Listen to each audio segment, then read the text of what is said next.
శ్రీమాత్రే నమః. లలిత సహస్రనామ స్తోత్రంలో ఈరోజు 75, 76 ఈ రెండు శ్లోకాలు చదువుకుని వాటిలో ఉండేటువంటి అర్థాలు స్థూలంగా తెలుసుకుందాం. విశ్వాధిక వేద వేద్య వింధ్యాచల నివాసిని విధాత్రి వేద జనని విష్ణుమాయా విలాసిని క్షేత్రస్వరూప క్షేత్రేసి క్షేత్ర క్షేత్రజ్ఞపాలిని క్షయవృద్ధిమి నిర్ముక్త క్షేత్రపాల సమర్చిత. ఈ రెండు శ్లోకాల్లో ఉండేటువంటి అర్థం స్థూలంగా తెలుసుకుందాము.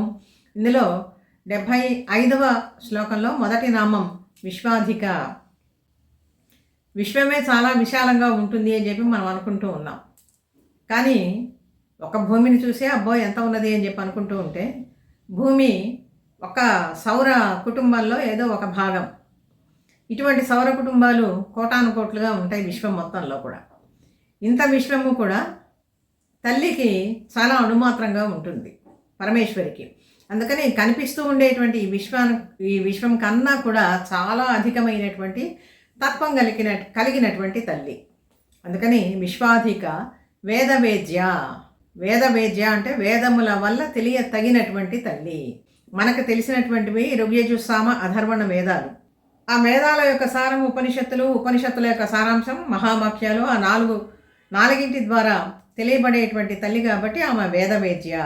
అయితే మంత్రశాస్త్రంలో దేవి తత్వాన్ని గురించి చెప్పేటువంటి శాస్త్రంలో వీటికి మరొక పేర్లు కూడా ఉన్నాయి. చింతామణి గృహానికి 4 ద్వారాలు ఉన్నాయి. ఈ 4 ద్వారాలే 4 వేదాలు అని చెప్పి చెప్తూ ఉన్నారు. శుద్ధ విద్య, సౌభాగ్య విద్య, లోపాముద్ర విద్య, తురీయాంబా విద్య. ఈ 4 కూడా ఋగ్యజుస్సామ అధర్వణ వేదాలకి 4 పేర్లుగా ఇక్కడ మంత్రశాస్త్రంలో మనం తెలుసుకుంటే చాలు ఇంతవరకు. కాబట్టి విశ్వాధిక వేదవేద్య వింధ్యాచల నివాసిని. వింధ్యాచల నివాసిని అంటే వింధ్య పర్వతం మీద ఉండేటువంటి తల్లి. వింధ్య పర్వతం మీద కూడా తల్లి ఉన్నది. అంటే అసలు ఆమె లేనటువంటి స్థలం ఎక్కడ ఉన్నదండి? మొత్తము కూడా వ్యాపించి ఉన్నది కదా. ద్వాపర యుగంలో కృష్ణుడు జన్మించబోయే ముందు యోగమాయగా ఆవిర్భవించింది కదా తల్లి యశోద నందులకి. ఆ యశోద గర్భంలో జన్మించి కంసుడు ఆమెను సంహరించబోతే ఆమె పైకెగసి నన్ను చంపబోయేటువంటి వాడు వేరే చోట పెరుగుతూ ఉన్నాడులే అని చెప్పినదని అంతర్ధానమైపోయి నేను ఇంక నుంచి వింధ్య పర్వతం మీద ఉంటాను అని చెప్పి ఆ తల్లి చెప్పింది. అంటే అప్పటికే వింధ్య పర్వతం ఎత్తు తగ్గిపోయి ఉన్నది. అంతకుముందు మనం చెప్పుకున్నాం వింధ్య గర్భాపహరణం అగస్త్యుడు చేశాడు అని చెప్పినని. అగస్త్య మహర్షి ఆ వింధ్య గర్భాన్ని తగ్గించిన తర్వాత దక్షిణ కాశీ అయినటువంటి దక్షారామానికి వచ్చిన తర్వాత ఆ వింధ్య పర్వతం మీద తల్లి పరమేశ్వరి వింధ్యాచల నివాసినిగా అక్కడ ఆసీనురాలై పూజలు అందుకుంటూ ఉన్నదన్నమాట. అందుకని ఇక్కడ విశ్వాధిక వేదవేద్య వింధ్యాచల నివాసిని. విధాత్రి వేదజనని విష్ణుమాయ విలాసిని. విధాత్రి, విధాత అంటే బ్రహ్మ యొక్క శక్తి విధాత్రి. ఈ భూమిని కులపర్వతాలు, అష్టదిగ్గజాలు ఇవన్నీ కూడా మోస్తూ ఉంటాయి అని చెప్పి కూడా మనకి విని ఉంటాం ఇంతకుముందు. ఈ కులపర్వతాలు, అష్టదిగ్గజాలు వాటి పేర్లు కేవలం తెలుసుకుందాము. అష్టదిగ్గజాలు ఏమేంటి అంటే ఐరావతము, పుండరీకము, వామనము, కుముదము, అంజనము, పుష్పదంతము, సార్వభౌమము, సుప్రతీకము అనేటువంటి 8 ఏనుగులు 8 దిక్కులా కూడా భూమిని మోస్తూ ఉంటాయి అని చెప్పి మన పురాణాలు చెప్తూ ఉన్నాయి. అదేవిధంగా కులపర్వతాలు 7 ఉన్నాయండి. ఈ కులపర్వతాలు చాలా ప్రధానమైనటువంటివి. వీటి ప్రసక్తి అనేక పురాణాల్లో మనకి కనపడుతూ ఉంటుంది. మొట్టమొదటి పర్వతం మహేంద్ర పర్వతము, మలయ పర్వతము, సహ్య పర్వతము, హిమవత్ పర్వతము, గంధమాదన పర్వతము, వింధ్య పర్వతము, పారియాత్ర పర్వతము. ఈ 7 కూడా కులపర్వతాలు. ఇందులో మహేంద్రగిరి, పారియాత్ర పర్వతము ఇటువంటివన్నీ కూడా మనం రామాయణంలో చూస్తాం. హనుమ మహేంద్రగిరిని అధివసించాడు. ఎప్పుడు? లంకని చేరటానికి అని చెప్పి తాను మహాకాయుడై విజృంభించినప్పుడు ఈ భూమి తన వేగానికి తట్టుకోలేదు, బద్దలై చీలిపోతుంది అని చెప్పి అనుకొని అప్పుడు ఆయన మహేంద్రగిరిని అధివసిస్తాడనమాట. అయితే ఆ మహేంద్రగిరి కూడా నిలువుగా చీలిపోయింది హనుమ యొక్క శరీరానికి. ఆ మహాకాయుడైనటువంటి హనుమను చూసి హనుమ భారాన్ని మొయ్యలేక విష్ణుమాయ విలాసిని. విష్ణుమాయా స్వరూపిణి అయినటువంటి తల్లి. పరమాత్మ నిరాకారుడు, నిర్గుణుడు అయినటువంటి పరమాత్మ అసలు ఒక రూపాన్ని ధరించి భూమి మీద ఆవిర్భవించాలి అంటేనే తనలో ఉండేటువంటి మాయాశక్తిని వెలికి తీస్తాడు. ఆ మాయ ద్వారానే, అంటే ప్రకృతి గుణాలు, ప్రకృతి స్వరూపిణి కదా, త్రిగుణాత్మిక అయినటువంటిది తల్లి. అందుకని ఆ ప్రకృతి గుణాలు ముందు రావాలి. అందుకని ఆయన భగవద్గీతలో కూడా అదే చెప్తాడు. అజోపి సన్ అమ్యయాత్మ భూతానాం ఈశ్వరోపి సన్ ప్రకృతిం స్వామధిష్టాయ సంభవామి ఆత్మమాయయ అంటాడు. ఈ మాయ ఎక్కడి నుంచి వచ్చింది? నా నుంచే వచ్చింది. అందుకని ఇక్కడ విష్ణుమాయ స్వరూపిణి అయినటువంటి తల్లి. ఈ వకారంతో ప్రారంభమయ్యేటువంటి నామాల్లో ఇది చివరి నామం విలాసిని అనేటువంటిది. విలాసములు కలిగినటువంటి తల్లి. దేవి భాగవతంలో 9 పీఠశక్తులు అమ్మవారిని సేవిస్తూ ఉంటాయి. ఆ 9 నామాలు ఏంటో తెలుసుకుందాము. జయ, విజయ, అజిత, పరాజిత, నిత్య, విలాసిని, దొగ్ధ్రి, అఘోర, మంగళ. ఈ శక్తులలో విలాసిని శక్తి ఒకటి. ఈ విలాసిని రూపమే మాయాశక్తిగా మనకి కనపడుతూ ఉంటుంది. ఇంతవరకు ఇవన్నీ కూడా వకార బీజంతో వచ్చినటువంటి నామాలు. ఎక్కడి నుంచి అంటే 331వ నామం వరద వామనయన వారుణి మద విహ్వల. అందులో వరద అనేటువంటి నామం దగ్గర నుంచి కూడా ఇక్కడ విలాసిని అనేటువంటి నామం, ఇది 340వ నామం. ఇంతవరకు కూడా వకార బీజంతో ఈ నామాలన్నీ కూడా పేర్కొనబడ్డాయి. ఇది వాగ్వాదిని విద్య అని కూడా పేరు. ఇది కాక వకారం అనేటువంటిది అమృత బీజం అండి. మనం వెంకట అనేటువంటి నామం, వెంకటేశ్వర స్వామి కలియుగ ప్రత్యక్ష దైవం, అందరికీ చాలా ప్రార్థనీయుడు, ప్రాతస్మరణీయుడైనటువంటి పరమాత్మ.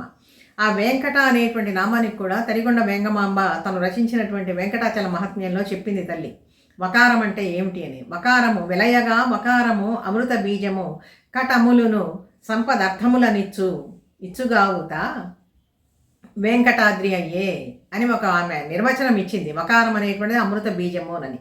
ఆ విధంగా ఇక్కడ 331 నుంచి 340 దాకా చెప్పుకున్నటువంటి నామాలన్నీ కూడా వకారము అమృత బీజాక్షరంతో కూడినటువంటివి ఈ నామాలు. ఇంతవరకు 75వ శ్లోకంలో ఉండేటువంటి నామాలు మనం తెలుసుకున్నాము. ఈ శ్లోకంలో మొత్తం అంతా క్షేత్రము, క్షేత్రజ్ఞుడు, క్షేత్రేసి అనేటువంటి నామాలే ఇందులో ఉన్నాయి. ముందుగా క్షేత్రం అంటే ఏంటో తెలుసుకుందాం. క్షేత్రం అనగానే మనకి పుణ్యక్షేత్రాలు చాలా వరకు గుర్తొస్తూ ఉంటాయి. ఇందులో శైవ క్షేత్రాలు, వైష్ణవ క్షేత్రాలు, ఇటువంటివన్నీ కూడా మనకి చాలా వరకు గుర్తొస్తాయి.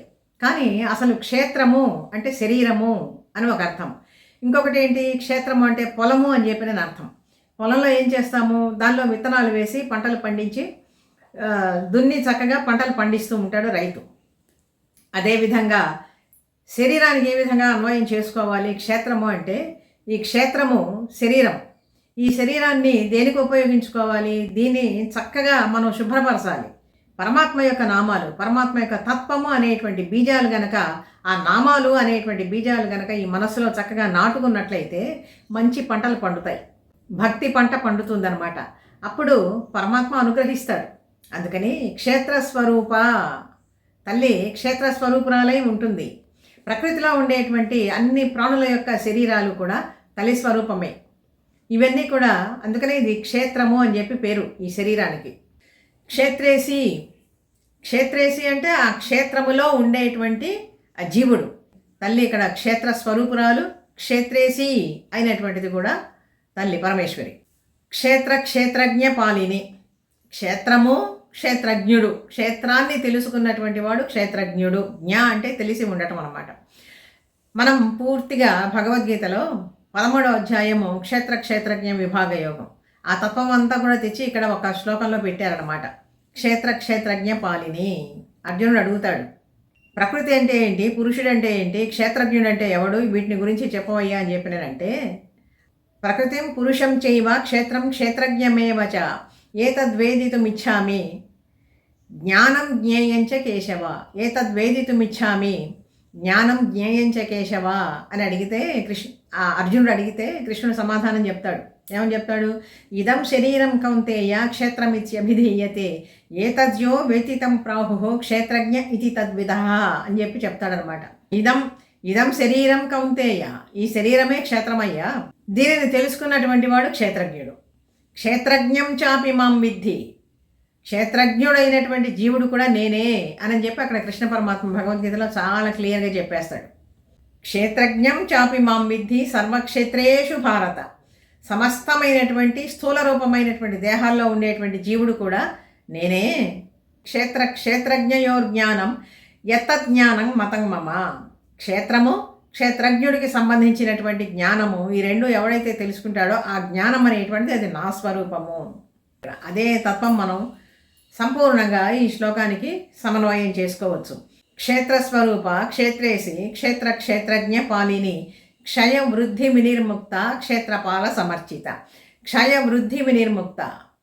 శరీరం పడిపోవచ్చు, అనేక మార్పులు రావచ్చు శరీరానికి, కానీ లోపల ఉండేటువంటి జీవరూపమైనటువంటి తత్వానికి మాత్రం, ఆ జీవుడికి మాత్రం ఎటువంటి వికారాలు లేవు. క్షయము లేదు, వృద్ధి లేదు, ఎప్పుడూ ఉండేటువంటి వాడే. అంటే ఇక్కడ షడ్విధ వికారాలు అంతకుముందు చెప్పుకున్నాం. అస్థి, జాయతే, వర్ధతే, విపరిణమతే, క్షీయంతే, నశ్యంతే అని చెప్పి 6 రకాలైనటువంటి మార్పులు మనం చెప్పుకున్నాం. ఇవన్నీ కూడా శరీరానికి ఉంటాయి, కానీ జీవుడికి మాత్రం ఉండవు. అందుకని క్షయ వృద్ధి వినిర్ముక్త క్షేత్రపాల సమర్చిత. క్షేత్రపాలుడి చేత అర్చించబడుతూ ఉండేటువంటి తల్లి. లింగ పురాణంలో ఒక కథ ఉన్నది. ఏమిటి అంటే, దారుకుడు అనేటువంటి ఒక రాక్షసుడు ఉంటాడు. వాడిని సంహరించడానికని పరమేశ్వరుడు కాళికాదేవిని సృష్టించాడట. ఆమె వాడిని సంహరించింది, చాలా తేలిగ్గా సంహరించింది. అయితే ఆ తల్లి క్రోధం చల్లారాల. ఆ తల్లి క్రోధం చల్లారంటే ఏం చేయాలి? మళ్ళీ పరమేశ్వరుడే దానికి పూనుకోవాలి. ఆయన వెంటనే పసిబిడ్డగా మారి ఏడవటం మొదలుపెట్టాడట.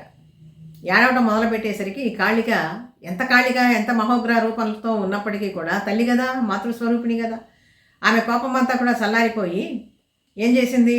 ఆ పసిబిడ్డగా మారినటువంటి శివుడికి స్తన్యాన్ని ఇచ్చిందట. దాంతో ఏం చేశాడు ఆయన? ఆమెలో ఉండేటువంటి, ఆ కాళికలో ఉండేటువంటి క్రోధాన్ని మొత్తాన్ని కూడా లాగిపారేశాడు, తాగేశాడనమాట. అందుకని అప్పటి నుంచి ఆయన క్షేత్రపాలుడు కూడా అయినాడు. క్షేత్రపాలుడు అనేటువంటి వాడు కూడా శివుని యొక్క అపరావతారము. ఈ శ్లోకంలో 76వ శ్లోకంలో ఈ క్షేత్రము, క్షేత్రజ్ఞుడు అనేటువంటి విభాగాలుగా ఈ శ్లోకం చెప్పబడి ఉన్నది. క్షేత్రస్వరూప క్షేత్రేసి క్షేత్ర క్షేత్రజ్ఞ పాలిని క్షయవృద్ధి వినిర్ముక్త క్షేత్రపాల సమర్చిత. తర్వాతి భాగంలో ఒక 2 శ్లోకాలకి మళ్ళీ అర్థం తెలుసుకుందాం పరమేశ్వర అనుగ్రహంతో. వీడియో నచ్చితే లైక్ చేయండి, షేర్ చేయండి, సబ్స్క్రైబ్ చేయండి. మీ అభిప్రాయాన్ని కామెంట్ రూపంలో తెలియజేయండి.